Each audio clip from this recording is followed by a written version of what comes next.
নারায়ণগঞ্জের পানামনগর থেকে আপনাদের সবাইকে স্বাগত জানাচ্ছি, যেটা হারিয়ে যাওয়া নগর হিসেবে পরিচিত। পৃথিবীতে এরকম প্রায় 100টা শহর আছে যেগুলো ধ্বংস হয়ে গেছে, এখন জাস্ট ধ্বংসাবশেষ আছে। তার মধ্যে পানামনগর হচ্ছে একটা। আপনারা অনেকেই ট্যুর প্ল্যান করেন, যাদের একটু সময় কম, যারা ডে ট্যুর প্ল্যান করতে চান ঢাকার আশেপাশে, সেক্ষেত্রে পানামনগর বেস্ট একটা অপশন হতে পারে। ঢাকা থেকে জাস্ট 20 থেকে 25 কিলোমিটারের মধ্যেই পানামনগর। আপনারা জাস্ট ঢাকার গুলিস্তান থেকে নারায়ণগঞ্জ রুটের একটা বাসে উঠবেন, উঠে মুগরাবাদ বাস স্টপে নেমে সিএনজি বা অটোতে করে আপনারা পানামনগরে আসতে পারবেন। পানামনগরে এন্ট্রি ফি 20 থেকে 50 টাকার মতো হইতে পারে, আমি শিওর না। তো এখানে ভিডিওগ্রাফি বা ফটোগ্রাফি অ্যালাউ না, পারমিশন নিয়ে করতে হয়। তো আসেন এটার শর্ট একটা হিস্ট্রি জানি।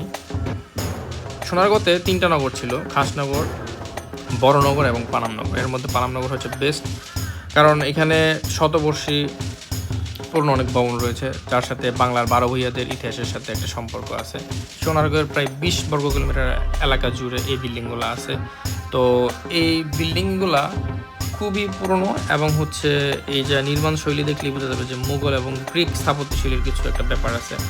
তো এখানে আর বাড়িগুলো আরেকটা জিনিস মিয়া করে, যেটা তৎকালীন যে ধনাঢ্য ব্যবসায়ীরা, লাইক যারা মসলিন কাপড়ের ব্যবসার সাথে সম্পর্ক ছিল, তারা হচ্ছে এখানে এই বিল্ডিংগুলো নির্মাণ করে। তো তাদের রুচির যে ব্যাপারটা, এই বিল্ডিংগুলো যখন আপনি দেখবেন স্বচক্ষে, তখন আপনি এই জিনিসটা ফিল করতে পারবেন। তো ঢাকা থেকে যারা একদিনের ডে ট্যুর প্ল্যান করতে চান, আপনারা এখানে ইজিলি আসতে পারেন, এসে আপনারা ঘুরে যেতে পারেন। আর থাকা খাওয়ার কোনো ঝামেলা নাই, কারণ যেহেতু একদিনের ডে ট্যুর প্ল্যান আপনারা মানে এসে যে করতে পারবেন। তো আশেপাশে ছোটোখাটো হোটেল আছে, এখান থেকে আপনারা নাস্তা করতে পারেন। তো থাকার কোনো ঝামেলা নাই। সো নিজের গাড়ি থাকলে খুব ইজিলি এসে আপনারা এখানে ঘুরে যেতে পারেন। নৌপথ বা রেলপথে এখানে আসার কোনো সুযোগ নাই। Thanks for watching me. আল্লাহ হাফেজ। আরেকটা জিনিস, কোনো জায়গায় ময়লা টয়লা ফেলবেন না, পরিবেশ নষ্ট করবেন না, কোনো অসামাজিক কাজে লিপ্ত হবেন না।